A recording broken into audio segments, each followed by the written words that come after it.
Masiglang sinasabayan ko ang kantang pumapailan lang sa malakas naming speaker habang nagsusuklay ng buhok nang biglang sumulpot si Tita Betty na nakabusangot.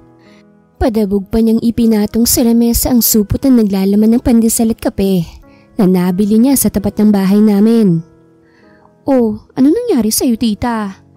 Bahagya ko pang pinahinaan ng speaker para marinig siya. Inis na nilingon niya ako. "Ginagawa ka na naman kasing almusal ng mga chismosa nating kapitbahay dyan sa labas." "Ha?" Nagsalubong ang kilay ko. Inirapan niya naman ako na ikinatawa ko. "Hus, hayaan mo na nga sila, tita. Ayaw mo nun? Maganda ng almusal nila. Masarap pa." Itinigil ko na ang pagsusuklet, dumulog na sa lamesa. "Sira." Nakaismid siya habang nagtitimpla ng kape. "Pero sino ba kasi naghatid sa'yo kaninang madaling araw?" "Si Tuper, bagong waiter sa bar. Nag-insist na ihatid ako eh. Hindi na ako tumanggi. Alam mo na, libre." Pili ang kinindatan siya. "Teka, yun ba yung pinagchichismisan nila? 3:00 na ako nakauwi kanina. Gising na agad sila noon?" "Siyempre, chismose. 24/7 silang nakamatsyag." May halo pa ring inis na tugon niya. Tatawa-tawang naiiling na lang ako. Sanay na rin naman kasi ako sa mga chismosa naming kapitbahay. Ako nga yata ang pinakapaborito nilang pagchismisan at gawa ng mga kwento na hindi ko na lamang pinagtutuunan ng pansin. Palibhasa kasi maganda at sexy ako. Malayong malayo sa mga dugyutin nilang anak. Kaya yun, inggit na inggit sa akin. High school pa lang ako na maulila sa magulang. Si mama namatay sa aksidente kasama ng kabit niya. Si papa naman inatake sa puso nang malaman ng balitang yun. Kaya ito ko, naulila. Mabuti na lang at umuwi mula sa probinsya si Tita Betty. Kaya may kasama pa rin ako hanggang ngayon. Kapatid ni Papa si Tita Betty. Mabait siya kaya nakasundo ko kagad. Noong graduate ako ng high school, ay hindi na ako nagbalak pang pumasok ng college. Mas pinili ko magtrabaho na lang. Totoong matigas ang ulo ko. Kaya kahit si tita, hindi na ako napigilan sa gusto ko. Pagsapit ng 6:00 ng gabi ay nagagayak na ako papasok sa pinagtatrabahuhan kong bar. May 2 taon na rin ako nagtatrabaho doon, kaya halos lahat ay kasundo ko na. Pati mga customers at syempre, ang amo namin na matanda lang sa akin ng 5 taon. Perfect! Hindi ko mapigilang hangaan ang sarili ko mula sa salamin. Wala lang, ang ganda ko lang kasi talaga. Nakasuot ako ng fit na pants and white t-shirts. Kahit simpleng kasuotan, lumalabas pa rin ang aking kagandahan. Syempre, naglagay din ako ng blush on at mapulang lipstick. Pang-akit din to sa customers para malaki ang makuha kong tip. Nang masiyahan sa aking itsura, ay saka ko lamang kinuha ang cellphone ko na kanina pang tumutunog. "Andito na ako sa labas ng bahay niyo, baby." Napangiti ako nang mabasa ang chat ni Carlo. Bago kong boylet. Makakalibre na naman ako sa pamasahe. Ito ang dahilan kaya gusto ko ng mga lalaking may motor. Palagi ako nakakalibre sa pamasahe. Paglabas ko ng silid, ay nadatnan ko si Tita Betty sa salas na nanonood ng balita. "Oh, papasok ka na?" Tanong niya nang mapatingin sa akin. "Yes, tita. Sa bar na rin ako kakain." Nilapitan ko siya at mabilis na hinalikan sa pisngi. Para ko na rin kasi siyang ina kong ituring. "O sige, basta mag-iingat ka." "Sus, sila ka mong mag-ingat sa akin." Biro ko bago tuluyang lumabas ng bahay. Sa tapat ng gate ay kita kong nakatayo si Carlo. Nasa likuran niya ang itim niyang motor. Pero hindi siyang nakaagaw ng pansin ko. Kung hindi ang mga kapitbahay kong nakatambay sa tindahan at nakatingin kay Carlo. Mukhang may bago na naman silang pagchichismisan. Napairap na lamang ako bago nagpatuloy sa paglalakad. Nang makita naman ako ni Carlo, ay kaagad itong ngumiti at kumaway sa akin.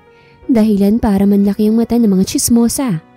Pansin kong kanya-kanya na naman silang bulungan. Gumanti naman ako ng ngiti kay Carlo. Sa totoo lang ay maitsura naman ng binata. Maganda rin naman ang katawan. Pero sa bagay, hindi naman ako pumapato sa mga mukhang mababaho. "Hi baby!" Nang makalapit sa kanya, ay sinadya kong lakasan ang boses ko para asarin ng mga chismosa. "Hoy Bella, boyfriend mo?" Tanong ni Aling Isay. ang may-ari ng tindahan, dahilan para bumaling sa kanilang tingin namin ni Carlo. Peke naman akong ngumiti. Ay, oho, ang gwapo po ano? Pagmamayabang ko, sinadya ko pang hawakan ng kamay ng nagulat na binata. Nagtaas naman ng kilay si Isay. Sino yung naghatid sa'yo kaninang madaling araw? Boyfriend mo rin. Tumikhim naman si Carlo. Pasensya na ho, pero ako lang po ang boyfriend ni Bella. Bago pa muling makaribat ang tsismosa, ay inaya ko nang umalis si Carlo. Pagdating sa harap ng Heaven's Bar, ay kaagad akong bumaba sa motor. Salamat, saad ko pagkaabot sa kanya ng helmet. Ang buong akala ko ay aalis na rin siya kaagad, kaya gano'n na lang ang pagtatakwa nang bumaba rin siya ng motor. Nag-alis siya ng helmet at seryoso akong tinitigan. Sino naghatid sa'yo kanina? Si Tupper. Tipid kong tugon. Simula ngayong araw, ayoko na magpapahatid ka kung kani-kanino. Ano? At bakit? Inis na pinamewangan ko siya. Dahil boyfriend mo na ako, kaya ako nang dapat na naghahatid at sundo sa'yo. Halos malaglagan pang ako sa gulat dahil sa sinabi niya. At sino naman nagsabi sa'yo niyan? Pinanlakihan ko siya ng mata. Nang maalalang, ipinakilala ko nga pala siyang nobyo ko kanina. Hoy, hindi totoo yung sinabi ko kanina. Iniinis ko lang yung mga tsismosa. At saka pwede ba?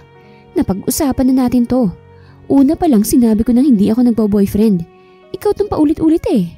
Pero, inirapan ko ang napahiyang binata. Umalis ka na, Carlo. At kung pwede, huwag ka na rin magpapakita pa sa akin. Yan lang. At padabog ko na siyang tinalikuran. Hindi ko pinansin ang mga pagtawag niya sa akin dahil ang gusto ko lang ay makapasok na agad sa bar. Nakakalokang lalaking yun. Balak pa akong bakuran. Kaya nga ayaw ko nakikipagrelasyon eh. Ayoko nang pinagbabawalan ako sa mga bagay na gusto kong gawin. Ayoko nang sinasakal ako. Tsaka siya, niwala pa nga kaming isang linggong magkakilala eh. Nakilala ko lang siya nang pumunta ako sa birthday ng pinsan ng kaibigan kong si Lian. Mukha siyang mabait at inihatid pa niya ako sa bahay gamit ang kanyang motor. Kaya iyon, binigay kong number ko sa kanya. Pero pilit kong pinapaalala na hindi ako nagbo-boyfriend. Akala ko nakakaintindi siya, hindi naman pala. Dahil sa pagmamadili sa paglalakad, ay hindi ko na napansin ang pagdating ng malaking bulto. At huli na para makaiwas pa ako dahil kaagad na akong bumunggo sa matigas niyang dibdib. Ano ba? Ang tanga naman. Bulyaw ko. Mariin akong napapikit nang maramdaman ng sakit ng noo ko. Feeling ko tuloy, sa pader ako bumunggo. Mas lalo akong nainis nang makarinig ng pagpalatak niya. Handa ako na sana siyang bulyawan ulit nang mapatingin na ako sa kanya. Kulang na lang ay iuntog ko ulit ang ulo ko sa matigas niyang dibdib nang mapagmasdan ko ang napakagwapo niyang mukha. Ay, shoot ang gwapo. Wala sa sariling naibulalas ko habang nakatitig lang sa kanya. Bahagya namang nagsilubong ang kilay niya. Hindi nagustuhan ng sinabi ko. Miss. Pero wala na akong pakiron. Nakafocus kasi ang atensyon ko sa bawat sulok ng mukha niya. Shems talaga. Ang kinis. Wala man lang pimples or butas-butas. Ang kapal ng mga kilay, deep black eyes, matangos na ilong at may kanipis ang labi. Sa sobrang pula nun, parang hindi yata nasasayaran ng sigarilyo. Wala tuloy sa sariling nakagat ko ang labi ko. Para kasi ang sarap halikan ng sa kanya. Hoy miss! Ay pala kang buntis! Ano ba? Sa gulit ay muli ko siyang nabulyawan. Bahagya naman siyang napaatras. Seryosong nakatingin sa akin na tila'y nagagalit sa pagsigaw ko. Bigla naman akong nahiya. Sorry, ikaw naman kasi nanggugulat ka. Ang sungit naman, pasalamat ka't gwapo ka. Tinatanong lang kita kung ayos ka lang ba. Pasensya na hindi kita napansin, nagmamadali kasi ako eh. Shucks, parang gusto ko na namang matulala. Kasi naman kahit boses niya ang gwapo rin. Ayos lang ako. Don't mind me. Ikaw, may masakit ba sa'yo? Nilapitan ko siya't pasimpleng hinawakan ang dibdib niya. Hala shucks, totoo ang chismis. Matigas nga ang dibdib niya. Tila naman nagulat siya sa ginawa ko at bahagyang umatras. I'm fine. And I'm Bella Constancia. Inilahad ko sa kanya ang kamay ko bago nagngiting aso. Nagtatatlong guhit naman ng noo niya. Tila hindi naiintindihan ng sinabi ko. What? Nakangiwing napakamot ako sa sentido ko. Okay, medyo slow siya. Pero pwede na yun. Gwapo naman at ang bango-bango pa. Kapag ito talaga naging jowa ko, araw-araw ako magpapababy sa kanya. Sige na miss, mauna na ako sa'yo. Tipid siyang ngumiti at tinalikuran na ako. Teka. Hindi ko na siya nagawa pang abutan nang mabilis siyang nakaliko sa parking lot. Heist, ang bilis naman niyang mawala. Laglag ang balikat na nagpatuloy ako sa paglalakad. Sayang, hindi ko man lang naitanong ang pangalan niya. Sa loob ng bar ay naabutan ko mga katrabaho ko na busy na sa pag-aayos ng mga upuan. Maya-maya na rin kasi magbubukas ng bar. Matapos ko silang batiin ay dumiretso na ako sa kusina. Waitress ang trabaho ko rito. Minsan cashier. Ang gusto pa nga ni Boss Mac, gawin akong assistant. Tumanggi lang ako. Mainit ang mata sa akin ng fiancé niyang si Ma'am Anika. Kaya naman hanggat maaari ay umiiwas ako sa amo ko. Hindi rin kasi talaga maiwasan ng mga taong mag-isip ng masama eh. At sa kaso ko, ilang beses na akong napagkakamalang kabit. Ang kakainis lang. Masama na bang maging palabati at palakaibigan? Masama na bang makapag-inuman sa mga lalaki? Kasalanan ko nga sigurong mas palagay ako makisama sa mga lalaki. Yo, anyari sa'yo? Ang pangit ng mukha mo. Bungad ni Angelo. Inirapan ko siya't nagtungo sa locker para ilagay ang bag ko.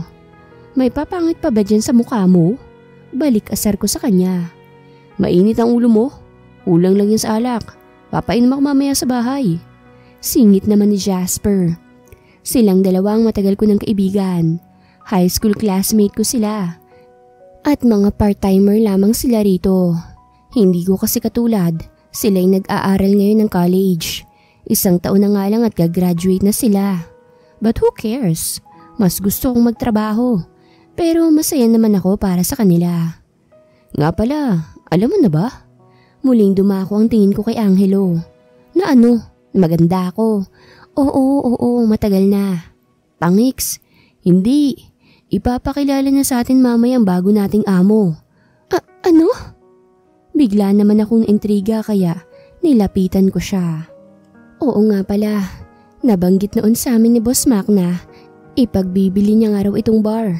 Sa Amerika na kasi sila maninirahan ni Ma'am Anika once na maikasal na sila. Pero nangako naman siya na hindi kami mawawalan ng trabaho. Walang magbabago, maliban lang sa magiging amo namin. Oo, bago mag-open ang bar. At ang nasagap ko pang balita, kapatid raw ni Ma'am Anika ang bago nating amo. Singit na naman ni Jasper. Kalalaking tao ng mga to, mga chismoso. Ay hindi nga. Kung ganun dapat na pala akong mag-ready. Baka mamaya mainit rin yung dugo nun sa akin. Lalo lang tuloy akong nalumbay. Kung bakit kasi kailangan pang ipagbili ni Boss tong bar. At sa dami ng bibili, bakit naman kailangan kapatid pa ni Ma'am Anika? Sus, pihado yun. Iisang dugo lang naman ang nananalaytay sa katawan nila. Marahas akong napahinga. Tinapik naman ni Angelo ang balikat ko. Pero wag ka mag-alala boy, andito naman kami. Tsaka, ba't ka kakakabahan? Wala ka namang ginagawang masama. Kasalanan ba natin na masyado kang maganda at friendly? Kaya pati si Boss Mac, nakakasundo mo. Segundo naman ni Jasper. At sino may sabing kinakabahan ako? Maangas ko silang tinignan. Hindi kaya. Mas kinakabahan pa ako para dun sa bago nating magiging amo. Baka atakihin sa sobrang init ng dugo sa akin. Tama. Sa ngayon dun muna tayo sa positive. Malay mo naman mabait pala yun. Napangisi naman ako sa tinura ni Jasper. Sa wakas may matinukan na rin nasasabi. Painom ka mamaya Hatid mo na rin ako sa bahay. Wala si Carlo. Gwapo sana, mabaho lang hininga. Saad ko bago sila iniwang nakanganga. Nagpunta ako sa office ni Boss matapos kong ma-receive ang text niya na may sasabihin daw sa akin. Isa pa tong lalaking to kaya kami natichismis. Ako ang paboritong utusan at kausapin. Boss! Bati ko agad pagkapasok sa opisina niya. Naabutan ko pa siyang nakaupo habang busy sa harap ng laptop. Gwapo rin si boss, maputi at matangkad, at parang magkapatid na ang turingan namin. Bella, kamusta?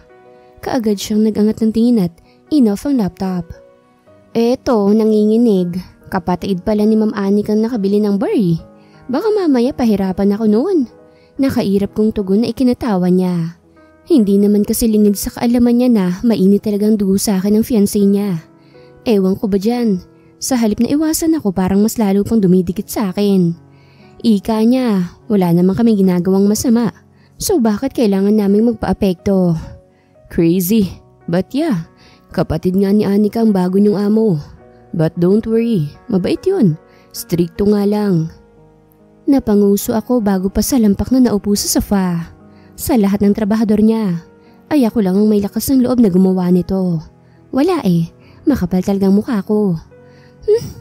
Wala naman na ako magagawa dyan. Nga pala na bang sasabihin mo? Humakbang muna siya palapit sa akin. Bago mariin akong tinignan. May ipapakiusap sana ako. Bigla naman daw akong kinabahan sa klase ng tingin niya. Anything, wag lang maging kabit mo.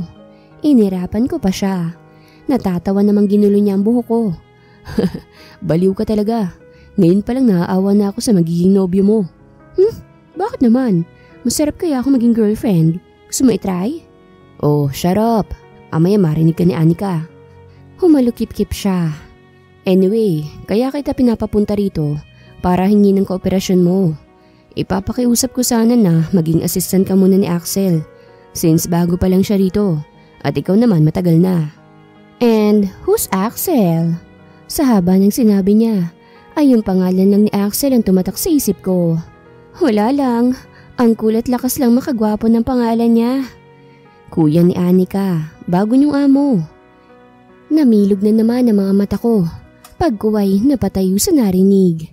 Ibig sabihin, lalaki ang amo namin? Gwapo ba? Tanong ko kagad. Wala lang, curious lang. Bakit ba? Napangiwi naman ako nang pitikin niya ako sa noo. Iyang ka na naman sa gwapo. Ang sakit nun ah. Sinamaan ko siya ng tingin. Tsaka, gusto ko lang naman malaman para alam ko kung papayag ba ako dyan sa gusto mo.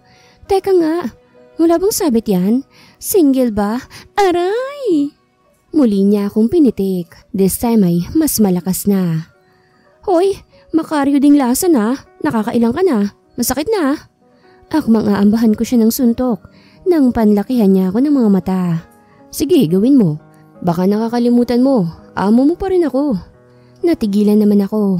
Nakangusong lumayo ako sa kanya. Nakakainis ka kasi. Himas ko pa rin ang noo ko nang muli ko siyang harapin. Nagngising aso ako nang makaisip ng kalokohan. Humakbang ako palapit sa kanya. Kiss mo na lang ako para mawala ang sakit. Nagpapi-ice pa talaga ako para cute. Akmang iimik na siya nang makarinig kami ng tikhim mula sa may pinto. Magkasabay namin yung nilingon at halos matumba ako sa pagkakatayo nang makilala kung sino yon. Ang lalaki ngayon ay nakatayo sa may pintuan at seryosong nakatingin sa amin. Walang iba kung hindi ang gwapong nakabunggo ko kanina. Sheesh! Anong ginagawa niya rito? Nakaka-istorbo ba ako? Ang manly talaga ng boses niya. Hindi. Hay nga pala. Kanda ugaga akong tugon bago pa simpleng inipit ang buhok sa gilid ng aking tenga. Si Boss Mac naman ay nilapitan ng lalaki at nakipag-fist bump dito. Sakto lang ang dating mo bro. Saad ni Boss bago ako binalingan ng tingin. Bella, si Axel, ang bago niyong amo. Feeling ko ay nakakita ako ng mga nagliliparang anghel nang marinig ang mga salitang yon. Nangingislap ang matang nilapitan kong binata. Nice to meet you, Sir Axel. Naglahad ako ng kamay. Bro, siya muna ang magiging assistant mo pansamantala. Nice to meet you, Bella.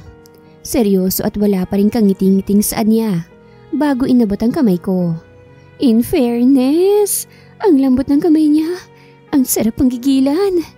So ayun nga, nag-e-enjoy pa akong hawakan ng kamay niya nang bitawan niya kagad ang kamay ko. Kumakanta ako habang nagtitimpla ng kape ni Sir Axel 5 araw na mula nang makilala ko siya. At sa loob ng mga araw na yon ay nakuha ko agad ang timpla na gusto niyang kape. Samantala, kinaumagahan naman nun ay nagpaalam na sa amin si Boss Mac. Pero bibisita naman daw siya kapag may libreng oras. At tama nga si Boss. Masyadong stricto si Sir Axel. Bihirang ngumiti. Palaging nasa opisina pero hindi naman siya mahigpit sa amin. Nagtaas din ang sahod namin. Lalo na yung sa akin dahil assistant niya na nga ako. Ganda ng mood natin ah.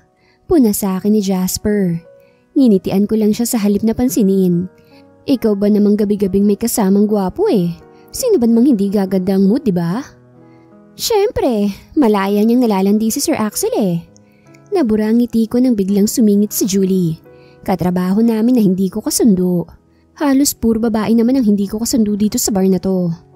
Hoy, bunga nga nito oh. Suway ni Jasper.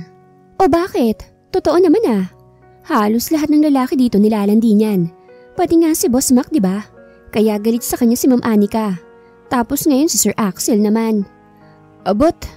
Pinigilan ko si Jasper ng akmang susuguri ng babae. Kapag ganitong pagkakataon kasi, sila ni Angelo nagtatanggol sa akin. Since hindi ko naman sila gaanong pinapansin. Tsaka sa halip na pansinin ko sila, mas lalo ko lang silang inaasar. Malandi nga siguro ako. Ngayon ko kasi mas napapatunayan na mas masarap pala talagang labi ni Sir Axel. Ang ganda rin ng katawan niya. Nakataas ang kilay na nilapitan ko si Julie bago siya nangaasar na tinignan. Poor you. Hindi ka malandi kaya hindi mo alam ang lahat ng yon. Bella! Hindi ko pinansin ang tawag sa akin ni Jasper. Nag-e-enjoy pa kasi akong tignan ang reaksyon ni Julie. Feeling ko kasi naaasar siya sa sinabi ko at gusto niya nang ibuka ang bibig niya. Hindi lang niya magawa. Kaya naman nagtatakang pinagtaasan ko siya ng kilay. What? Hindi ka makaimik ano? Where's my damn coffee, Bella? Natigilan ako nang marinig ang seryosong boses na iyon. At kahit hindi ako lumingon, ay alam kong iisa lang nagmamay-ari nun. Shucks! Yung kanina, ang tapang-tapang ko. Ngayon naman ay para na akong bibitayin sa pamumutla. Naramdaman ko ang pag-alis ni Jasper sa gilid ko at paglabas ng kusina. Buisit na yun, iniwan ba naman ako? Maging si Julie nakaalis na rin, pero ito ako at hindi pa rin nagagawang humarap sa kanya. Buisit naman kasi, narinig niya ba yung sinabi ko? Sana naman hindi. Bella! Napasinghap ako nang hawakan niya ako sa balikat, dahilan para harapin ko siya. Sir Axel, yung kape po? At tubiling lumayo ako sa kanya at kinuha ang kape. Nasalamat naman at mainit pa rin naman. Iwas ang tingin na iniabot ko yun sa kanya.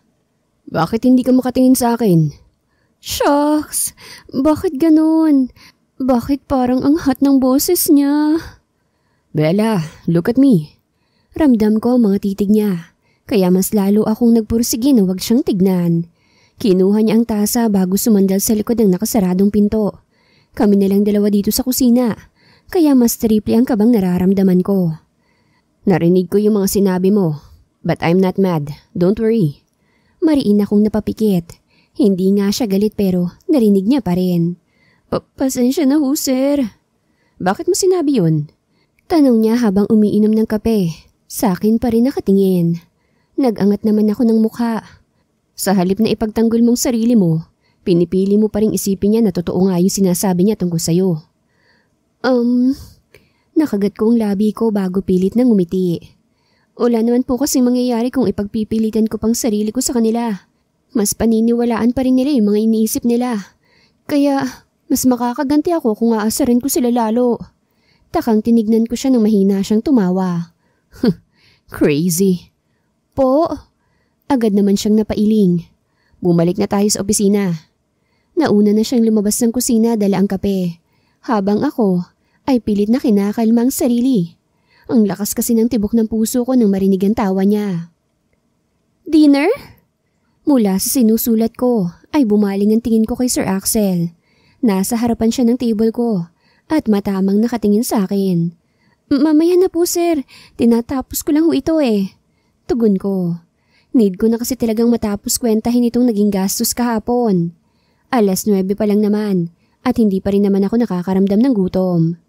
Baka magkasakit ka na niyan. Sisihin pa ako ni Mac. Napangiti ako. Nagkamali pala ako nang sabihin ko masyado siyang seryoso. Marunong din pala siyang ngumiti at magbiro. Yun nga lang, parang sa akin nga lang. Mabait siya sa akin eh.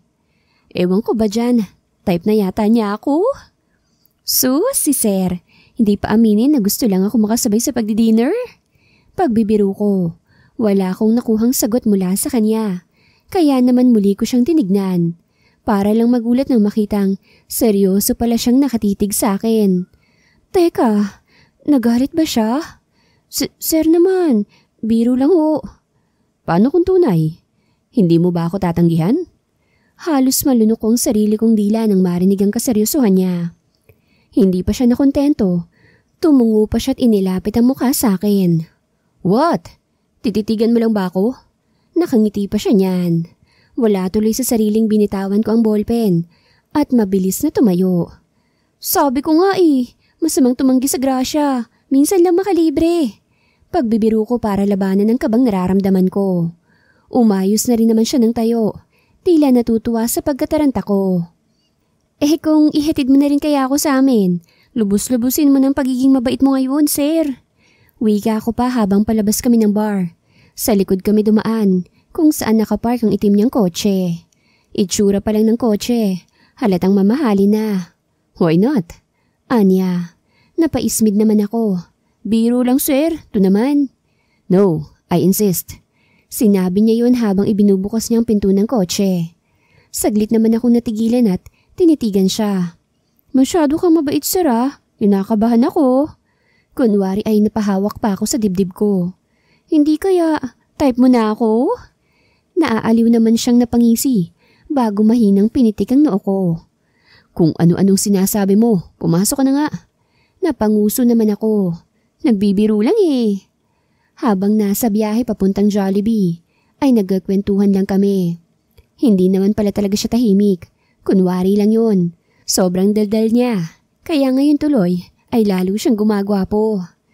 Napag-alaman ko rin na pagtungtong niya ng 28 ay siya nang papalit na CEO ng kumpanya ng pamilya niya. Mayaman pala talaga siya. Nang gabing yun ay marami akong nalaman tungkol sa kanya. Feeling ko rin ay mas naging close kami kaagad. Diyan na lang ho, sir, sa tabi. Tulad ng sinabi niya kanina, ay tinutuon niya nga ang ihahatid ako dito sa amin. Kahit nagmatigas ako na wag na ay makulit siya, kaya napapayag na rin ako. Saan ditong bahay mo? Tanong niya na bahagya pang nilibot ng tingin ng paligid. Saglit naman akong natigilan. Mga 5 bahay pa kasi ang layo ng bahay ko mula dito sa kinatitigilan ng kotse niya. Sinadya ko talaga dito na lang magpababa para hindi kami makita ng mga chismosa. Malayo pa ditong bahay niyo, right? Mariin akong napalunok nang ako naman ang lingunin niya. Nahihiyang tumango ako. Pasensya na, iniiwas lang kita sa chismis. What? Nagsalubong naman ang kilay niya. Whatever. Sa huli ay sinabi ko na rin sa kanya kung saan mismo ang bahay ko. 2:00 pa lang naman ng madaling araw. Siguro, tulog pa ang mga kapitbahay namin. Pero nagkamali ako. Dahil nang huminto ang kotse sa tapat ng gate namin, ay una ko na agad tinignan ang tindahan sa tapat para lang mahinang mapamura. Bukas na kasi ang tindahan. Hayst, ano ba tong si Aling Isa? Hindi ba yan natutulog? Mahinang tanong ko habang tinatanggal ang seatbelt. Binalingan ko rin agad ng tingin si Axel na sinisipat ng tingin ng paligid. Magkakadikit kasi ang bahay dito at iilan pa lang may magagandang bahay. At syempre, kasama kami doon. Nagtulong kasi kami ni Tita Betty na maipaayos tong bahay. Salamat ah. Sambit ko nang pagbuksan niya ako ng pinto. Hindi ko pa maiwasang mailang para kasing ingat na ingat siyang masaktan ako. At hindi ko rin naman inaasahan na pagbubuksan niya pa talaga ako ng pinto. Gusto mo ba munang magkape? Alok ko sa kanya bilang pasasalamat na rin sa paghatid niya. Pinigilan ko pang mapairap ng saglit na mapatingin sa tindahan at makitang nakatayo dun si Isay at nakatingin sa amin. Sure, pero hindi ba nakakahiya sa magulang mo? Hindi, dahil wala naman ako noon. Nakatawa kong tugon. What? Ang slow talaga ng isang to. Sa halip na sagutin ay hinigit ko na lang siya papasok ng bahay. Pagkapasok sa salas ay binuksan ko agad ang ilaw Dahilan para kumalat ang liwanag sa paligid. Pasok ka! Muli ko siyang hinigit at pinaupo sa sofa. Pasimple ko ring dinampot ang nagkalat na braso sa sahig. Si tita talaga. Kung saan-san tinatapon ang hinubad na damit ng kanyang girlfriend. Hindi ko nga pala nabanggit na lesbian ang tita ko. At sa tagal naming magkasama, ay nasanay na rin ako sa pagdadala niya ng babae dito sa bahay. Nang masigurong wala nang nakakalat sa sahig, ay nagtungo na ako sa kusina para magtimpla ng kape. Iniwan kong tahimik ang nagmamasid na si Axel dun sa salas. Mukhang inaantok na rin siya. Dito ko na kaya siya patulugin? Nakakaantok naman kasi talagang trabaho namin. At ngayon ko lang din pala naalala na next week ay babalik na ako sa pagiging waitress. Darating na rin kasi ang bagong assistant ni Sir Axel na si Ma'am Anika pa mismo ang nag-hire. Kung kailan naman nag-enjoy na ako sa pagiging assistant, saka naman hindi na pwede. Si Ma'am Anika na ang nag-decide eh. Baka kapag nag-request akong maging assistant na lang forever ni Axel, ay sugurin ako noon at sabihin pati ba namang kuya niya nilalandi ko pa. Pagkatapos ko magtimpla ay bumalik na ako kagad sa salas para lang magulat sa nadatnan ko. Si Tita Betty. Nakatayo habang seryosong nakatingin kay Axel na ngayon ay nakahiga na sa sofa at mukhang malalim na ang tulog. Teka, ganun ba ako katagal na magtimpla ng kape para makatulog kagad siya? Nobyo mo? Tanong ni tita na hindi ko na malayang sa akin na pala nakatingin. Mukhang kagigising niya lang din. Hindi. Ipinatong ko ang tasa sa mesa bago ako naupo sa sofa. Inaantok na rin ako. Jesus! Bakit nandito yan? Hindi ka naman nagpapapasok dito ng lalaki bukod sa mga kaibigan mo ah. Nanunuri niya pa akong tinignan, pero inirapan ko lang siya. Bago kong amo. Tumayo na ako at pumanhik na sa taas. Matutulog na ako at para na akong sabog. Hahayaan ko na lang ding matulog dito si Axel. Kawawa naman eh. Tunay? Fairness ah, ang gwapo niya. Day, ako na magsasabi sa'yo, akitin mo to. Nasa magandang lahi ang future anak mo pag nagkataon. Naiiling na lang akong nagpatuloy sa pag-akyat. Minsan hindi ko rin maintindihan si tita kung tomboy ba talaga o bakla eh. May pagkakiriring kasi. Sa'yo na lang yung kape tita, sayang naman. Siguradong umaga ng gising yan. Hindi ko na narinig pang sinabi niya dahil tuluyan ko nang isinarang pinto. Mabango ang paligid. Amoy adobong pininyahan. Nakakagutom. Ang dahilan kung bakit ako biglang nalimpungatan. Ang sarap. Hindi ko mapigilang mapaungol. Wala sa sariling tumayo ako at hinanap ang pinanggagalingan ng amoy. Lumabas ako sa aking kwarto nang hindi man lang nagsusuklay ng buhok. Bakit ba? Saan nakakagutom yung amoy eh. Sa kusina ako dinala ng mga paa ko. Ang bango naman niya. Hindi ko na naituloy ang sasabihin ko nang makita kung sino ang pangahas na nagluluto sa aming kusina. Hi, good afternoon. At huli na para makatakbo pa ako, pabalik sa kwarto dahil kaagad na siyang humarap sa akin. Suot ang napakagwapo niyang ngiti.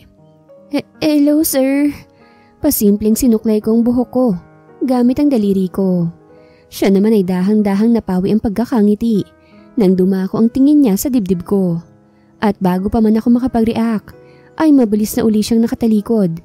Pero hindi nakaligtas sa paningin ko ang pamumula ng mga pisngi niya. Magpalit ka muna ng damit. Ha?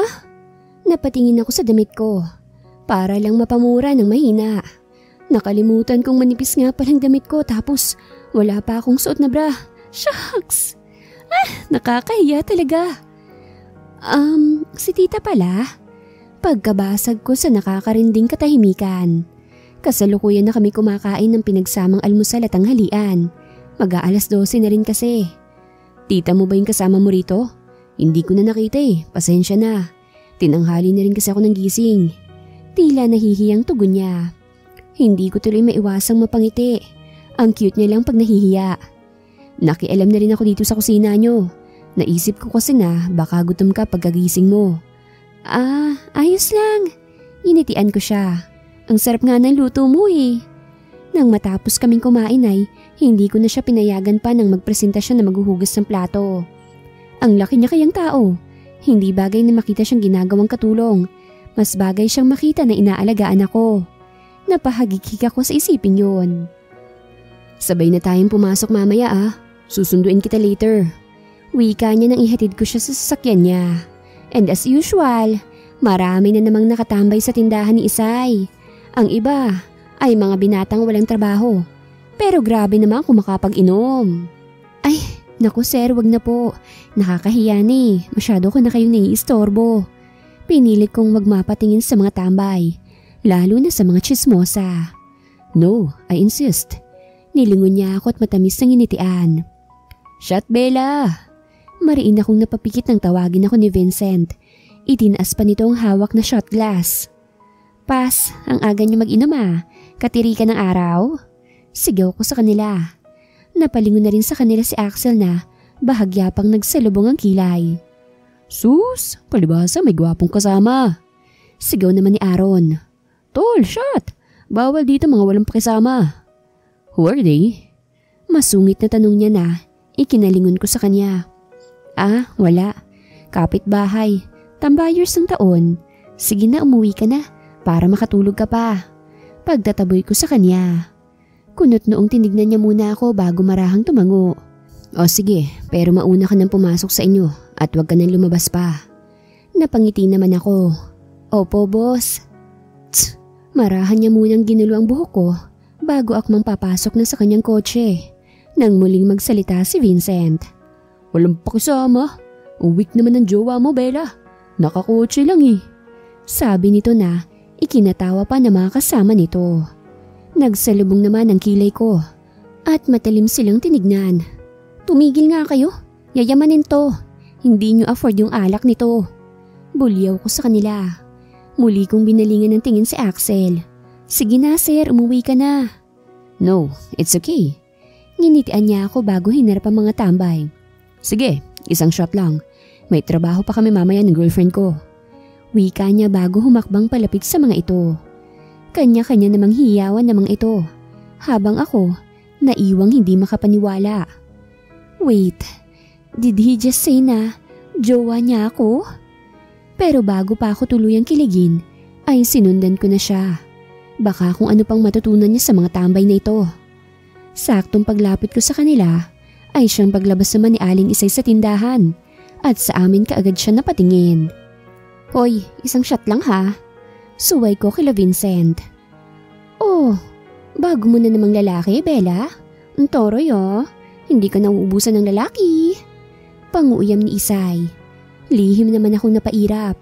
Hanggat maaari, ayoko siyang patulan. Lalo na't nandito si Axel. Ganun ho talaga siguro kapag magaganda. Hindi nauubusan ng blessings. Tugon ko na lamang bago hinawakan sa braso si Axel na matamang nakatingin sa matanda. Tila ba sinasabi ng mga ito na kung hindi lang babae at matanda si Isay, ay kanina pa niya ito nasapak. Boyfriend ko nga ho pala. Mayaman ho yan, de kotse. Pagmamayabang ko sa kanila. Kanya-kanya namang singhapan ng mga chismosa. Marahan namang tumangulang si Axel sa kanila. Naku utoy, sigurado ka na ba dyan? Alam mo ba na araw-araw, iba-ibang lalaki naghahatid sundo sa kanya rito? Saad naman ni Aling Marites. Anak niya yung nanligaw sa akin dati na binasted ko. Kaya siguro malaking galit niyan sa akin. Wala naman po sigurong masama ron. Tugon ni Axel sabay hapit sa bewang ko. Palapit sa kanya. Napasinghap naman ako sa ginawa niya. Naku, ay masama. Lalo na't kababae niyang tao. Mga kabataan talaga ngayon. Wala nang pakialam kahit pinagpasapasahan sila ng mga lalaki. Iiling-iling na wika ni Isay. Ramdam ko naman ang paghigpit ng hawak ni Axel sa bewang ko. Nang tingalain ko siya, ay kita ko ang bahagyang pag-igting ng panga niya. Tila ba nagtitimpi lang siya ng galit. At bago pa man humaba ang sasabihin ng mga chismosa, ay hinigit ko na siyang paalis roon. Ang bala ko'y paalisin na siya. Kaya ganun na lang ang gulat ko nang higitin niya ako pabalik sa bahay namin. Hinihingal na isinara niyang pinto. Sir, ayos ka lang po ba? Kinakabahan ako. Para kasing anytime ay sasabog na siya sa galit. Nagalit ba siya sa nalaman niyang iba-ibang lalaki ang nakakasama ko? Ay, parang gusto ko tuloy manliit sa harapan niya.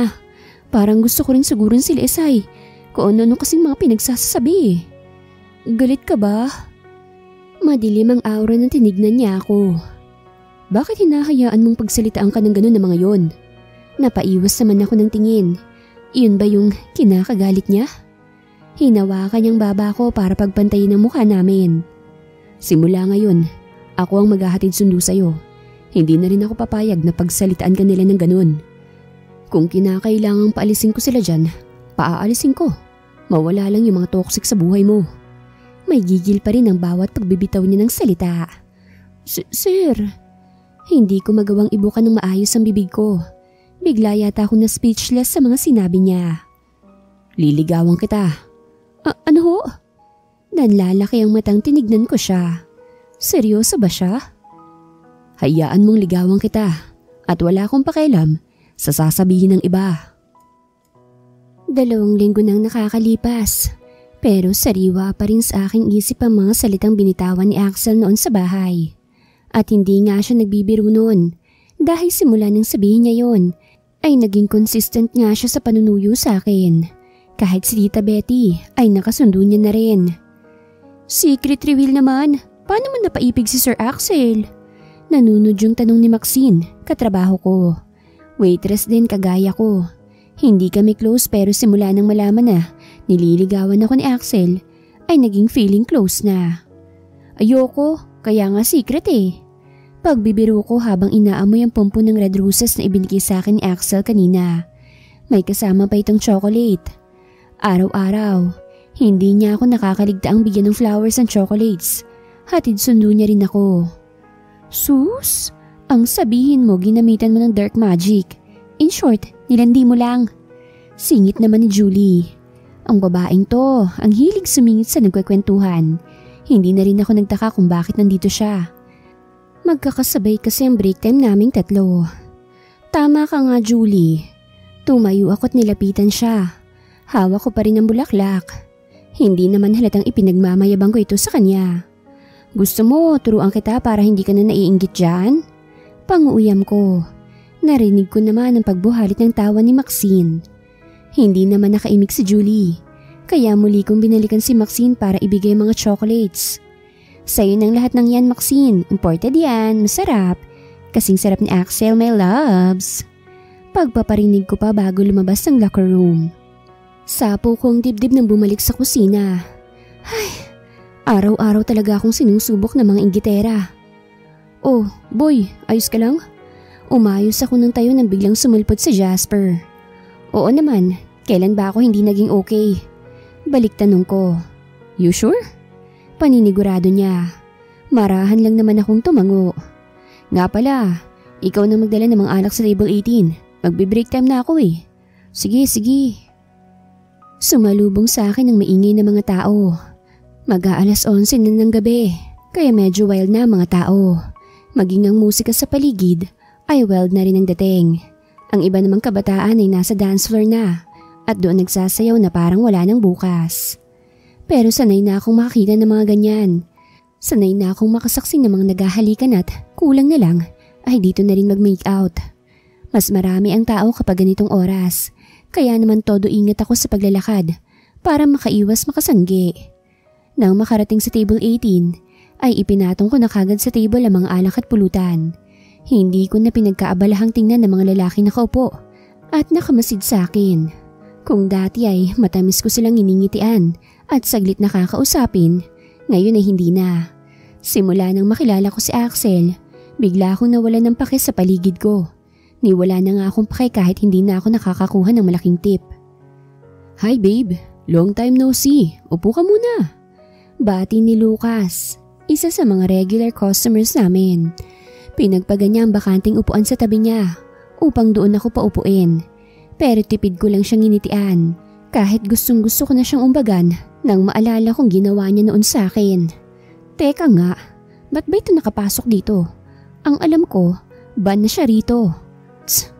Siguradong hindi to alam nila Jasper. Maraming gawain eh. Tanggi ko na lang sa alok niya. Saglit lang naman. Hindi na nga ay! Napatili ako nang basta niya na lang akong higitin at paupuin sa hita niya. Sira ulo ka ba? Bitawan mo ko. Pero mas lalo niya lang yung hinigpitan ng hawak sa bewang ko. Maiksi ang suot kong palda. kaya bahagya yung umangat dahilan para lumantad ang maputi kong hita. Pakipot ka pa eh, gusto mo rin naman. Bulong niya sa tenga ko. Inirapan ko siya. Nang lingunin ko mga kasama niya ay nagtatawanan lang ang mga ito. Ang iba ay pasimpleng sumisipol. Naggitngit ang ngipin ko sa galit. Handa ako ng singhalan si Lucas nang biglang dumating ang tatlong babae. Ang isa ay mapula ang mga mata na bigla na lamang sumugod sa amin. Sinasabi ko na nga ba't nandito ka na naman eh, kasamang kabit mo. At bago pa ako makahumas sa gulat, ay mabilis nang nahaklit ng babae ang buhok ko. Marahas niya akong hinila patayo. Bitawan mo nga ako, siraulo ka ba? Pilit kong inaalis ang kamay niya sa buhok ko pero mas lalo niya lang yung hinila. Samantala, para namang tangang nakamasid lang sa amin si Lucas. Ang siraulong lalaki, hindi man lang awatin ng babaeng to. Apa, ikaw pang matapang, ikaw na nga tong kabit. Malakas akong itinulak ng babae, dahilan para mapasalampak ako sa sahig. Dahil sa lakas ng pagkakasabunot niya sa buhok ko, ay pansamantala akong natulala. Alam kong nakaagaw na rin kami ngayon ng atensyon ng ibang customers dahil sa biglang pagkatahimik ng paligid. Malandi ka!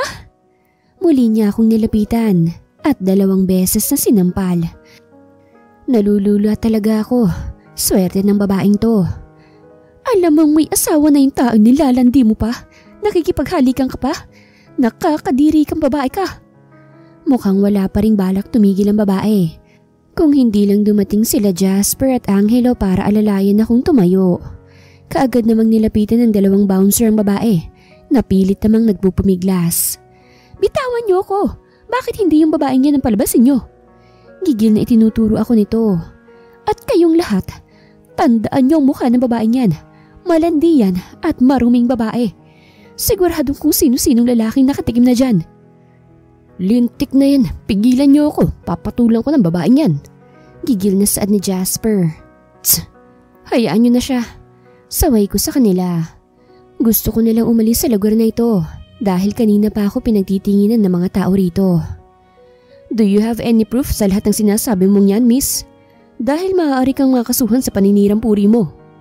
Halos lahat yata kami natigilan ng mula sa umpukan ng mga tao ay lumabas si Axel. Wearing his dark aura. Mukha na naman siyang galit sa itsura niya. Lalo na nang mapatingin sa akin.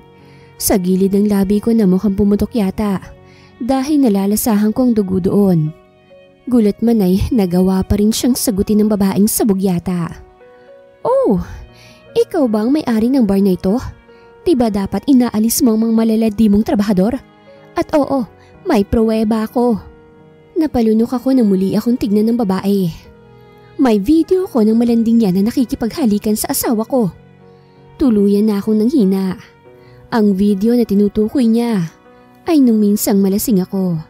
May nakahalo palang drugs sa pinainom sa akin ni Lucas, kaya hindi ko na malayan ang mga pinaggagawa ko noon. Mabuti na lang at nakita ko nila Jasper at Angelo. Kung hindi sila dumating, ay baka kung ano nang nangyari sa akin. Kung totoo man yun, bakit sa girlfriend ko ikaw nagagalit? Bakit hindi sa asawa mo? Hindi ko rin naman masisisi ang asawa mo. Kahit ako, hindi rin makatatanggi sa gandang meron ng girlfriend ko. Mahabang litanya niya na ikinasinghap naming lahat sa gulat. Halos malaglagang pangako sa mga binitawan niyang salita. Idagdag pa ang biglang pagbilis ng tibok ng puso ko nang humakbang siyang palapit sa akin. Sa akin lang nakatutok ang paningin niya. Pakiramdam ko tuloy ay kaming 2 lang ang tao ngayon dito. Nang tumigil sa harap ko ay kinausap niya muna saglit sila Jasper bago ko binalingan. Masuyo niya muna akong tinignan bago ko marahang binuhat. Ilabas niyo silang lahat. Utos niya sa mga bouncer bago ako iginiya paalis sa lugar na yon. Buhat-buhat niya ako habang papunta kami sa opisina niya. Ako naman ay tahimik lang na nakamasid sa kanya. Nakatiimbagang siya. Mukhang galit pa rin sa nangyari. Malamang magagalit talaga siya. May nag-eskandalo ba naman sa bar niya? Nakakahiya nga naman sa ibang customers. Pakikuha ng first aid kit box, Danaya. Utos niya sa bagong assistant na bagamat nagulat nang makitang buhat ako ni Axel ay mabilis pa rin namang tumalima. Marahan niya akong ibinaba sa sofa pagkapasok namin dito sa kanyang opisina. Sorry sir. Nagbaba ako ng muka. Hindi ko kayang salubungin ang mga tingin niya. Maiintindihan ko po kung tatanggalin niyo na po ako. Kahit alam ko nang mangyayari yon, humihiling pa rin ako na sana, wag naman. Mahirap na kayang makahanap ngayon ng trabaho. Hinawakan niya ang baba ko para pagpantayin ang mukha namin. Is this hurts? Tanong niya nang marahang haplusin ang sugat ko sa gilid ng aking labi. Hindi naman po gaano. Naiilang ako. Sobrang lapit kasi ng mukha niya sa akin. Try mo rin kasing ipagtanggol ang sarili mo, Bella. Kung magpapatuloy yun, mapipilitan akong bigyan ka ng personal na bodyguard. You know, I really hate it kapag may taong nananakit sa'yo nang wala namang sapat na dahilan. Hindi ko alam pero biglang gusto kong maiyak sa pag-aalalang pinapakita niya sa akin. Minsan, naiisip ko, hindi na siya deserve eh. He's too soft for me. Masyado siyang mabait, gentleman, hindi bagay sa malanding katulad ko. That bitch. Pasalamat siya at babae siya dahil kung hindi. I really don't know kung anong magagawa ko sa kanya. Galit talaga siya. Pero agad din namang lumambot ang ekspresyon niya kapag tumitingin sa akin. Sa tuwing titingnan niya ako, para bang ginto ako na ayaw niyang masugatan o masaktan man lang. Why do you love me, Axel? Hindi ko na napigilang itanong. Dahil bakit? Sa dami ba naman kasi ng babae? Bakit ako pa? Why, Bella? Marahan niyang hinaplos ang pisngi ko na ikinapikit ko. Kailangan bang may dahilan para mahalin ka? Bumigat ang aking paghinga nang huminto sa labi ko mga mahaba niyang daliri. Hindi ba pwedeng kamahal-mahal ka lang talaga? Wala na. Hulog na talaga ako sa lalaking to. Pero hindi ako kasing tinunong tulad ng inaasahan mo. Malandi ako at nakikipaghalikan sa iba. What the heck? That's the past. Wala akong pakialam sa nakaraan mo, Bella. Mas importante sa akin yung ikaw ngayon.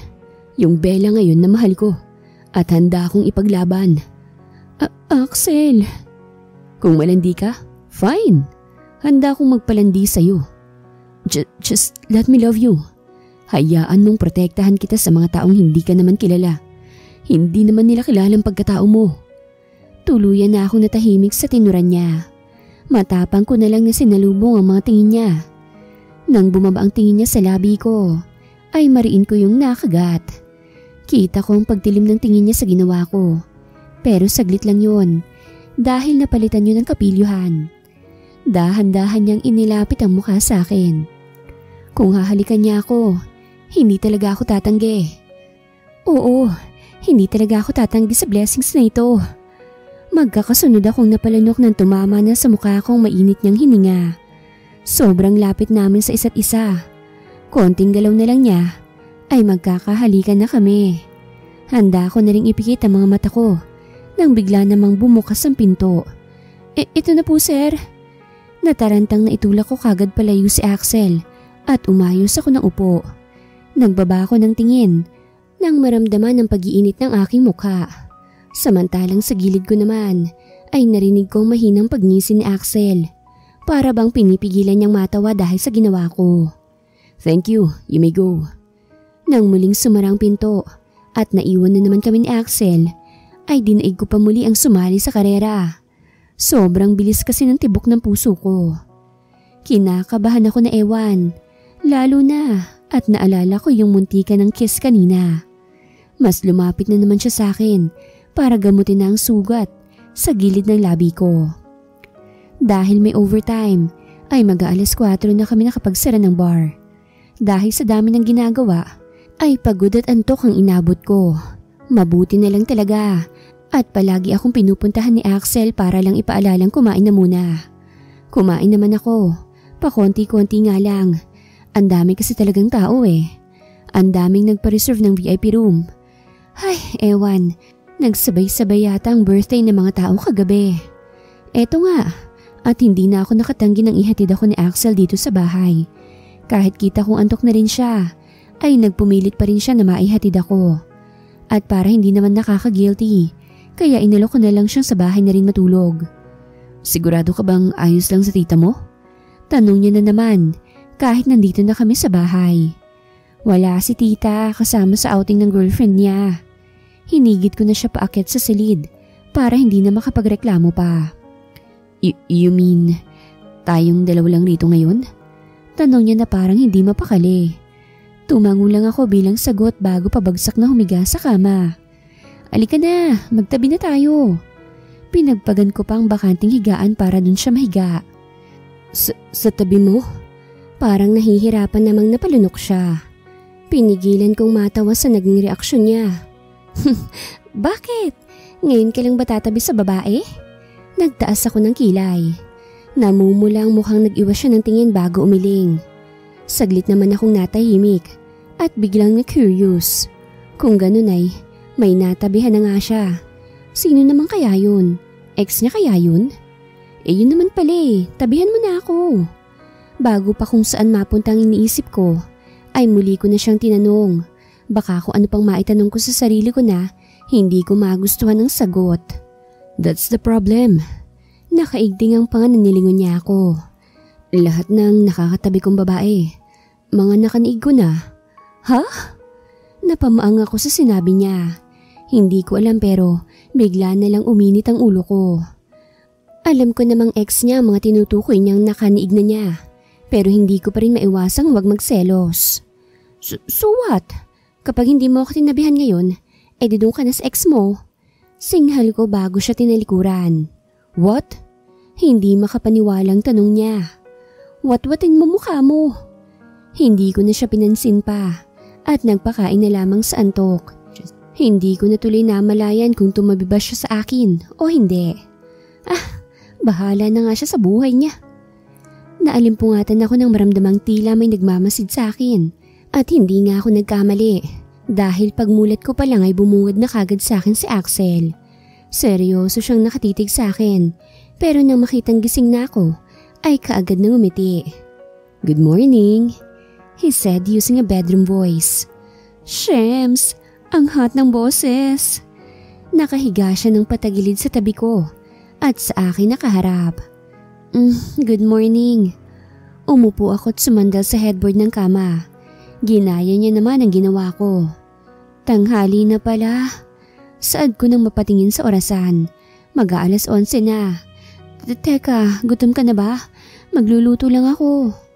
Nahinto ako sa pagsasalita nang mapansin ang pagkailang niya at ilang beses na pagkalunok. At nang tignan ko ang tinitignan niya, ay halos mamilog ang mga mata ko. Mabilis kong naabot ang kumot at itinakip sa dibdib kong kitang-kita dahil sa manapis kong suot. Teka, papanong? Pasensya na. Nakialam uli ako kagabi. Pinalitan kita ng damit para maging komportable ang tulog mo. Basta ka na lang kasing nahiga kanina. Paliwanag niya na hindi makatingin sa akin ng diretsyo. Sinipat ko naman ang sarili ko sa ilalim ng kumot. Oversized na t-shirt ang suot ko. Ang tanging panloob ko lang ay panty at maiksing cycling. Nakita mo ba? Muli ko siyang tinignan. Yes, no. Nakapikit ako habang binibihisan ka. Suot mo na pati ang damit mo nang alisin ko yung bra mo. Kita kong namumuong pawis sa noo niya. Teka, kinakabahan ba siya? Nakahinga naman ako ng maluwag sa sinabi niya at kinilig na rin.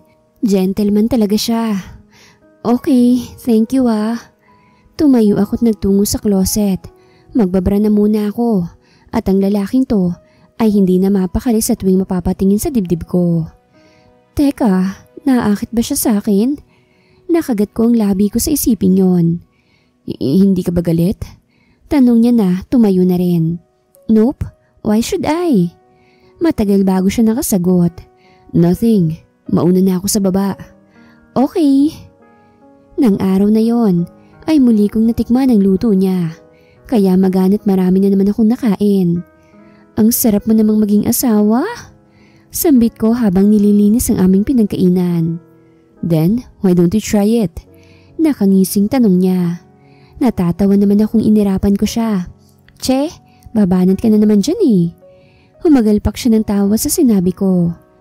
Pagkatapos naming sabay na hugasan ng plato, ay napagkasunduan naming mag-movie marathon since wala naman na kaming gagawin at day off naman namin mamaya. Horror ang napili naming panoorin sa sala. Pero sa sahig kami nakaupo. Sa gitna namin nakalagay ang mga balat ng junk foods na matagal nang nakastock sa cabinet. Si tita lang naman kasing mahilig kumain nito. At dahil ayokong lumabas kaya ito na lang napili naming papakin habang nanonood. Sinara kong pinto at mga bintana para mas magandang manood. Kailan mo ko balak sagutin? Hindi ko inaasahan ang tanong niya, kaya naman nasa mid ako sa gulat. Here. Kinuha ko agad ang basong hawak niya at ininom yon. Halos mamula ang mukha ko sa tindi ng pag-ubo. Are you okay now? Nag-aalalang tanong niya. Nasa likod ko pa rin ang kamay niya. Che, inirapan ko siya. Bakit ka naman kasi nanggugulat? Sorry. Hindi ko naman akalain na magugulatin ka pala. Pigilang tawang saad niya, kaya muli ko siyang inirapan. Bakit mo ba kasi natanong yon? I glared at him. Naiinip ka na ba? What? No.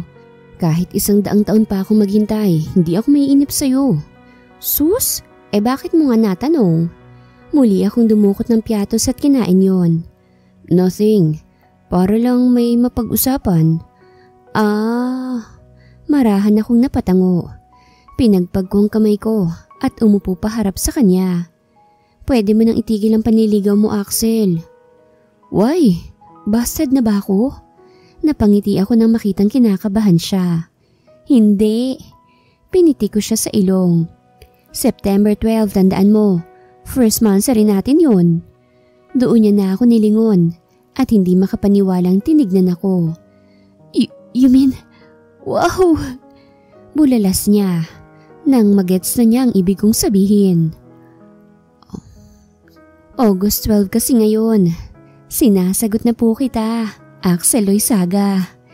Tunay, magkakasunod akong tumango. Halikan mo nga ako. Inirapan ko siya. Para-paraan ka rin no? Malakas naman siyang tumawa. Biro lang. Hindi na rin naman ako nakaimik nang lapitan niya ako at yakapin ng mahigpit. It's been a week nang sagutin ko si Axel at hanggang ngayon hindi pa rin ako makapaniwala na talagang boyfriend ko na siya. So, kamusta naman magkaroon ng pogit hot na amo? Tanong ni Lian. Nandito kami sa kanila. Birthday niya kaya nag-aya ng inuman. Hindi ko naman matanggihan dahil minsan lang naman ito mangyari. Kaya talagang nagpa-day off pa ako ngayon. Ayun, parang nasa heaven. Ang perfect.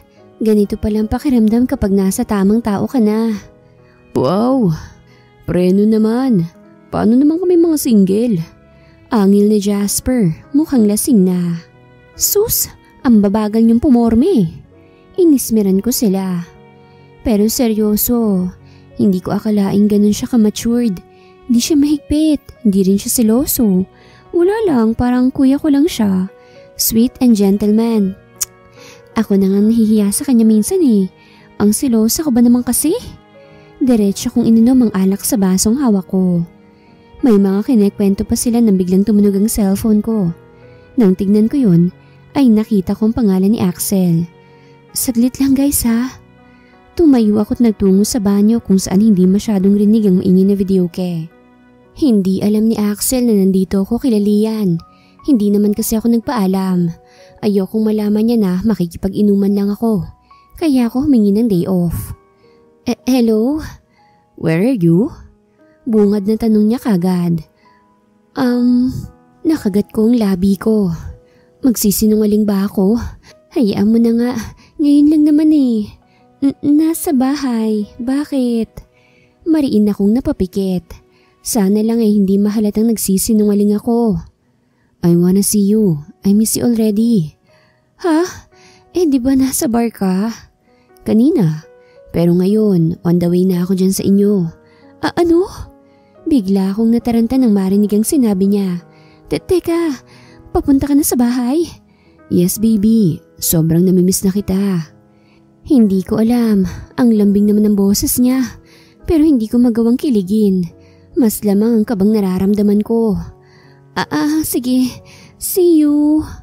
Kaagad ko nang pinutol ang tawag at lumabas ng banyo. At tubili kong nilapitan sila Lian at nagpaalam na sa kanila. Ang bilis naman. Nagmamaktol pang dalaga. Balak pa yata akong lasingin. Pero wala na rin silang nagawa pa dahil nagmamadali talaga ako. Hindi na nga ako tumanggi sa alok ni Angelo na ihatid ako sa bahay. Mas mabilis ako makakauwi dahil mabilis siyang magpatakbo ng motor. Abot-abot ang kabang nararamdaman ko nang makarating sa bahay at makita ang kotse ni Axel na nakaparada sa tapat ng gate namin. Kaya pala nagmamadali. Sarcastic na saad ni Angelo na katulad ko ay nakatingin din sa sasakyan. Hindi ko naman siya pinansin. Agad na akong bumaba sa motor niya at ibinalik sa kanyang helmet na suot ko kanina. Sige na, umalis ka na. Pagtataboy ko sa kanya, mas lalo lang dumoble ang kaba ko na makita ang paglapit sa amin ni Axel. Seryoso at diretso lang ang tingin niya sa akin. Medyo madilim sa pwesto niya, kaya hindi ko maaninag masyado ang kanyang mukha. Wow, salamat ah. Walang nagawang nagpapalatak na lamang si Angelo bago muling pinaandar ang motor. Sumaludo muna siya kay Axel na tinanguan lang siya bago tuluyang umalis. Akala ko ba nasa inyo ka? Hindi naman siya tunog galit. Nagtatanong lang kaya hindi ko malaman kung bakit ba kinakabahan ako. Lasing lang siguro ako. Pasensya na. And you're drunk. Nagsalubong ang kilay niya. This time ay alam kong nagpipigil na lang siya ng inis. Nakainom lang. Rinig kong mahina niyang palatak. Let's get inside. Hindi na ako tumanggi nang higitin niya ako papasok ng bahay. Wala na naman si Tita Betty ngayon. Ewan ko ba sa taong yun. Minsan na lang kung umuwi. Nagseryoso na siguro siya sa bago niyang nobya. Inalalayan niya ako hanggang makaupo sa sofa. Ikukuha lang kita ng tubig. Seryoso pa rin at hindi ka babaksan ng kahit anong emosyon ng mukha niya. Galit siya. Nakagat ko ang labi ko. Kasalanan ko naman kasi. Nagsinungaling ako. I'm sorry. Napatungo ako. Ramdam ko naman ang pagtitig niya sa akin. Bakit naman kailangan mong magsinungaling? May himig ng pagtatampo sa boses niya. Inaakala mo bang pagbabawalan kita? Nag-angat ako ng mukha bago nahihiyang tumango. Marahas naman siyang huminga. Hindi porket boyfriend mo na ako, pagbabawalan na kita sa mga gusto mong gawin. Wala namang nagbago, Bella. Nagka-boyfriend ka lang pero malaya ka pa rin. Mataman niya akong tinignan. Para siyang tatay na sinesermonan ako. Pero bakit ang hat niya pa rin? All I want is for you to trust me and never lie to me. Pinakaayaw ko yung sinungaling. Napalunok ako. Sorry, baby. Pansin kong natigilan siya. Biglang lumambot ang ekspresyon niya at tila ba'y nailang. Lumapit ako sa kanya't naglalambing na inihilig ang ulo ko sa malapad niyang dibdib. Hindi na po mauulit. Marahan ko pang hinimas ang braso niya. Ramdam ko naman ang pagsinghap niya at saglit na paninigas ng katawan niya. Stop it, Bella. Nang matauhan siya, ay mabilis siyang lumayo sa akin. Napanguso naman ako. Hag lang ang damot. Lasing ka. Baka kung ano pang gawin mo. Ano naman? Pananagutan naman kita eh. Aray! Mahina niyang pinitik ang noo ko. Ikukuha na kita ng tubig. Pero bago pa man niya ako tuluyang matalikuran, ay hinigit ko na siya sa kamay. Sa lakas nun ay nawalan siya ng balanse. Dahilan para matumba siya. Pahiga kaming bumagsak sa sofa. Siya'y nasa ibabaw ko at nanlalaki ang matang nakatingin sa akin. Ang gwapo talaga ng boyfriend ko. Hinaplos ko ang pisngi niya at bago pa siya makapag-react ay mabilis ko nang inabot ang labi niya at hinalikan yon. Natigilan naman siya, tila'y nagulat sa ginawa ko. Nang akmang tatayo siya, ay inilagay ko ang kamay ko sa batok niya para mas palilimin ang halik. Impit akong napaungol lang sa wakas ay tumugon din siya sa halik ko. Hindi ko malaman kung bakit tila'y sinindihan ng katawan ko. Bigla akong nakaramdam ng matinding pag-iinit. Mas naging mapusok ang palitan ng aming halik. Ang mga kamay niya ay naglulumikot na rin at kung saan-saan na humahawak sa katawan ko. Napaigdad ako nang pumasok ang kamay niya sa loob ng pants kong suot. Huli na para pigilan ko pa yon. Napangiwi ako dahil sa sakit ng pilitin niyang pumasok. Shems, daliri pa lang yun. Paano kung iba nang sumubok na pumasok doon? Baka himatayin na ako. Muli naman niya akong hinalikan ng marinig ang pagdaing ko. At dahil sa ginawa niyang yun, ay muling napalitan ng kiliti ang sakit. Habang siya naman ay nakatitig lamang sa mukha ko. Mahabang ungol ang pinakawalan ko nang marating ang sinasabi nilang kakaibang langit. Hinihingal akong napapikit habang muli naman akong niyakap ng mahigpit ni Axel. Dahil sa naramdamang pagod ay hindi ko na namalayan na nakatulog na pala ako. Kinaumagahan, nasa kwarto na ako ng magising. Wala na rin sa tabi ko si Axel. Maagang umalis, ayon na rin sa sticky note na iniwan niya sa lamesa. Nang maalala ko na naman ang nangyari kagabi, ay parang gusto kong magtitili at kurutin ang sarili ko. Hindi ako makapaniwala. Talaga bang ginawa namin yun? Talaga bang ginawa niya yun? Ako lang yung nakaraos. Parang ako lang din yung nasarapan. Matapos ko kasing makaraos ay tinulugan ko na siya. Nakaka-guilty tuloy. Siguradong nanakit ang puso niya kagabi. Ay, kailangan ko sigurong bumawi sa kanya. Pero paano? Magpa-first move ba ako? Mariin akong napailing. No way, nakakahiya naman. Bala kong magmukmok na lang maghapon pero nang mabasa ko ang text ni Boss Mac, ay napilitan na rin akong bumangon. Ang isang yon, papupuntahin pa naman ako ng ganitong oras sa bar? Mamayang gabi na raw ang flight nila pa Amerika, kaya may konting party na magaganap sa bar at invited lahat ng nagtatrabaho doon, kasama na nga ako. Nagdadalawang isip pa ako kung papasok ba ako sa bar o wag na lang. Nahihiya ako magpakita kay Axel. Matapos ang namagitan sa amin kagabi, parang hindi ko pa yata kayang magpakita sa kanya. Napapitlag ako nang tumunog ang cellphone ko. Inis akong napairap na makitang tumatawag si Boss Mac. Ano? Singhal ko. Kasi naman, nag-iisip pa nga ako kung tama bang umattend ako sa party niya. Hey! Palibasa hindi na akong amo mo, ginaganyan mo na ako. Natatawang sambit niya. Muli akong napairap. Ang sarap tirisin ng isang to. Asan ka na ba? Ang tagal mo. May ibibigay lang ako sa'yo. Ayaw kitang makita. Ipaabot mo na lang kay Jasper. Pero gusto nga kitang makita. Mahina akong napamura. Ang kulit lang. Kaya pinagseselosan ako ng jowa mo, ilandi mo rin no? Malakas siyang natawa sa kabilang linya. Sus, alam naman nating dalawa na hindi kita papatulan. Kaya sige na, pumarini ka na. Paborito mo to, bahala ka, ikaw rin. Para namang nagningning ang mata ko sa sinabi niya. Mukhang alam ko na kung ano yon.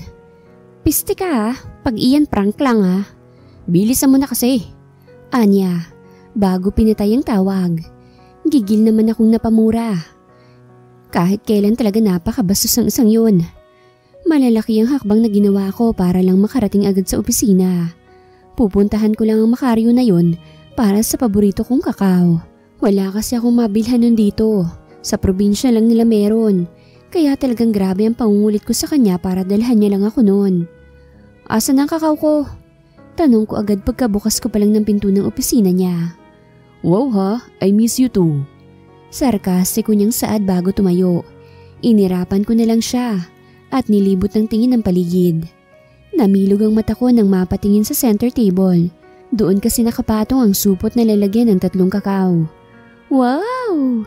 Akmang lalapitan ko na nang humarang siya. Not so fast. Itinulak niya ako sa noo. Ano na naman?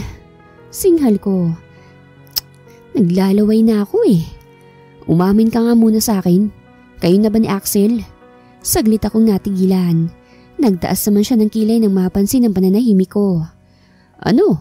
Nawala bigla tapang mo Humalukip-kip pa siya. Kaya naman napasimangot na ako. Sa palagay mo? What the? Napasinghap siya at hindi makapaniwalang tinignan ako. Hoy, wag mong ibalik sa akin ang tanong Sumagot ka ng maayos. Pinanlakihan niya ako ng mata pero inirapan ko lang siya. As if namang matatakot ako sa kanya. Pagbubuhuling ko pa sila ni Ma'am Anika. Nang wala na siyang maapuhap na sasabihin, ay malakas ko siyang tinabig at nagmamadaling nilapitan ng sadya ko. Pero reyna nga yata ako ng kamalasan. Hindi ko kasi nakita ang ballpen na nasa sahig. Naapakan ko yon, dahilan para dumulas ang paa ko. Malakas akong napatili at handa na sa sasapitin kong pagbagsak sa sahig. Pero hindi yun nangyari dahil mabilis na nakalapit sa akin si Boss Mark. Hawak niya ako sa bewang at halos maduling ako sa lapit ng mukha niya sa akin. Nagulat naman ako dahil doon at mukhang nagulat din siya. Kaya naman ang ending ay nawalan kami ng balanse at parehong bumagsak sa sahig. Ako sa ilalim at siya sa ibabaw ko. Buisit talaga. Sabay pa kaming napamura sa nangyari. Akma na kaming babangon nang bigla namang bumukas ang pintuan. Babe? Mabilis na pawi ang masayang ngiti ni Anika nang mapatingin sa gawin namin. Bakas ang gulat sa mukha niya, maging ng dalawa niya pang kasama na si Jasper at Axel. Sino ba naman kasing hindi magugulat? Kami lang ni Maka magkasama. Nasa ibabaw ko pa siya at ang lapit ng mukha namin sa isa't isa. Kahit sino, iisipin na may ginagawa kaming milagro. What the? Halos manlisik sa galit ang mga mata niya. Babe! Kaagad ko namang itinulak patayo si Mac na bakas ang matinding kaba sa mukha. Maging ako ay tumayo na rin at kay Axel lang nakatutok ang tingin ko. Siya rin ay nakatingin sa akin nang walang emosyon ang mukha. Sinasabi ko na nga ba napakalandi mo. Mabilis akong nasugod ni Anika. Hindi na rin ako napaiwas pa ng sampalin niya ako. Babe, that's enough. Pigil-pigil siya ni Mac pero desidido talaga ang babae na saktan ako. Samantalang ako, tila natuod sa aking kinatatayuan. Nakatingin lang ako kay Axel. Hindi ka na nakontento sa Kuya Axel ko. Pati ba naman fiancé ko balak mo pang landiin? Shit, Anika. Bago pa ako muling masugod ng dalaga, ay nahigit na siya ni Mac palabas ng opisina. Naiwan naman kami ni Axel at Jasper doon. Hindi ka naman naniniwala sa sinasabi ng kapatid mo, di ba? Humakbang ako palapit sa kanya nang hindi siya umimik. Pero umatras lang siya. Kasunod nun, ang pag-iling niya. Axel! Hindi niya ako pinansin. He looked so disappointed. Binalingan niya si Jasper. Ihatid mo na lang yung kaibigan mo pa uwi. Hindi. Mag-usap tayo, Axel. Tama na muna, Bella. Yun lang. At tinalikuran niya na ako. Kahit nanghihina, ay nagawa ko pa siyang sundan. Anong tama na, Axel? Takot ako sa magiging sagot niya. Pero kailangan ko ng sagot. Akala ko ba, hindi siya naniniwala sa mga sinasabi ng ibang tao sa akin dahil kilala niya ako. Pero ano ba ito? Bigla ay gusto kong matawa. Oo nga pala, kapatid niya na mismo ang nagsabi. Malamang mas paniniwalaan niya yun kesa sa akin. Axel, ano ba tinatanong kita? Saka lang siya tumigil nang sumigaw na ako. Pero nanatili siyang nakataligod. Itigil na natin to, Bella. Napailing siya. Sa simula pa lang, isang malaking katangahan ng patulan ka. Yun lang, at muli na siyang nagpatuloy sa paglalakad. Sa sinabi niyang yun, pakiramdam ko hiniwa ang puso ko sa sobrang sakit. Sa lahat ng panguhusgang narinig ko, wala nang masasakit pa sa sinabi niyang yun. Sira ulo ka pala eh. Hinayaan ko nang magpatakan ng mga luha ko. Ang laki mong sira ulo. Sigaw ko kahit malabo niya nang marinig pa. Umiiyak at nangihinang napaupo ako sa sahig. Hindi ko pinansin ang paglapit sa akin nila Jasper. Nasa tabi ko lang sila. Hindi nila ako pinigilang umiyak. Para kaming mga tanga rito sa hallway na nakaupo. Buwisit kayo mga lalaki kayo. Galit na nilingon ko si Angelo at hinigit ang buhok niya. Papasok-pasok kayo sa buhay ng mga babae tapos konting pagkakamali lang namin. Aalis kayo kagad. Buwisit! Napaigik naman siya sa ginawa ko. Ang putya naman oh. Bakit pati ako nadamay? Nang makawala sa sabunot ko ay mabilis siyang tumayo habang hawak ang nagulong buhok. Nang si Jasper naman ang balingan ko ay mabilis niya akong kinaltukan. Oh, sige subukan mo. Papanutin talaga kita para lalong hindi ka balikan ni Axel. Anya, inirapan ko na lang siya kahit alam ko namang nagbibiro lang siya. Napangiti ako. Kahit papano, swerte pa rin ako dahil palagi silang nandyan sa tabi ko. 6 months later, nakasimangot na in-off ko ang TV matapos mapanood ang kasalang Macario Dinglasan at Anika Loizaga. Lintik na mga yun. Sila rin palang happy ending, dinamay pa ako sa kanilang gulo. Hindi sa pagiging bitter, masaya ako para sa kanila. Nakausap ko na rin sila, lalo na si Anika. Humingi siya ng tawad sa lahat ng nagawa't nasabi niya. Pinatawad ko naman. Sino ba naman ako para hindi magpatawad, diba? Kahit yung kuya niya, kung hihingi siya ng tawad sa akin, patatawarin ko pa rin. Siyempre, mas matimbang ang pagmamahal ko sa kanya eh. Kaso wala eh. Simula nang sabihin niya sa akin ng salitang tapos na kami, hindi ko na ulit siya nakita pa. Nalaman ko na lang na nagpunta na pala siya ng abroad. Ang isang yun, umalis nang hindi man lang nagpapaalam. Nakasimangot ka na naman. Napalingon ako kay Tita Betty. Hawak niya ang isang buwan niyang anak. Ang babaita, kaya pala laging wala nun nabuntis pala ng gwapo niyang amo. Ang akala ko pa naman tomboy na talaga siya. Kasi yun nga, ginawang babae ulit ng amo niya.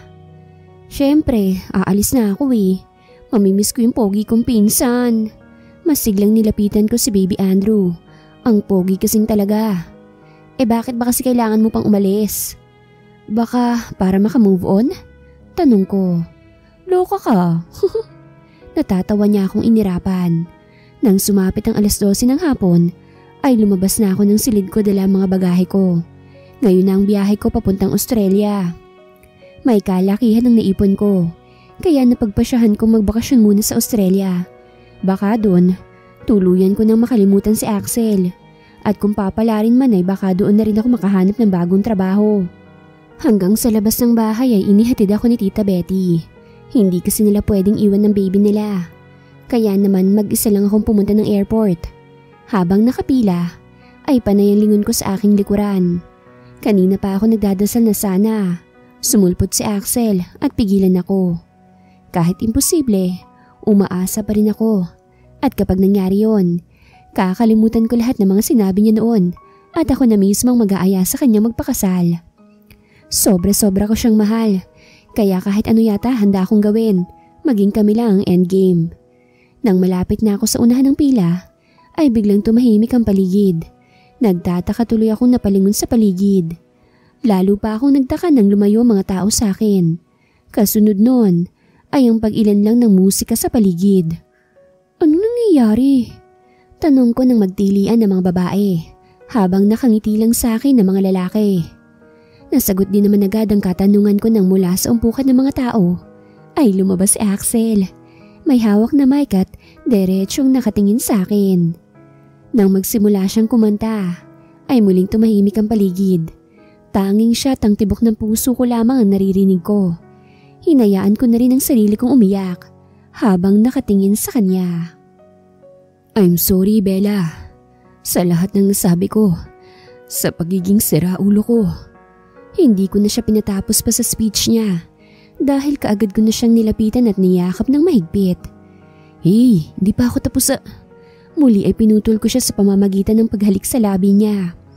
Hoy, napakarupok mo masyado, Bella. Singhal ni Mac. Kasama niya si Anika na masaya rin nanonood sa amin. Kasama niya rin pala mga kaibigan ko. At syempre, sina Tita Betty. Hoy Axel, wag mo na ulit sasaktan ng kaibigan namin ha. Kami na talaga maglalayo niyan sa'yo. Sigaw naman ni Jasper. Siya nga, nauubos ng buhok ko sa babaeng yan eh. Natawa naman ako sa sinabi ni Angelo. Huwag mo nang paiiyakin yan, Axel. Ang ingay niyan kapag nakainom. Hoy, hindi ah. Behave kaya ako. Angal ko sa sinabi ni Lian. Hinapit naman ako ni Axel palapit sa kanya. This time, siya naman ang humalik sa labi ko. I love you, Bella Constancia, and soon to be Mrs. Loizaga.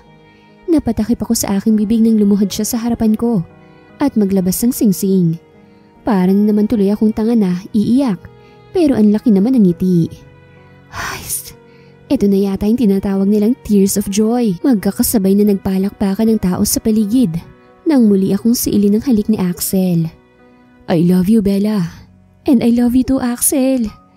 Pagkatapos ng halikay, tumingala ako at lihim na nagpasalamat sa Panginoon para sa pagiging endgame namin ni Axel. Thank you, Lord. Thank you po for giving me the man that can love me at my worst. Wakas.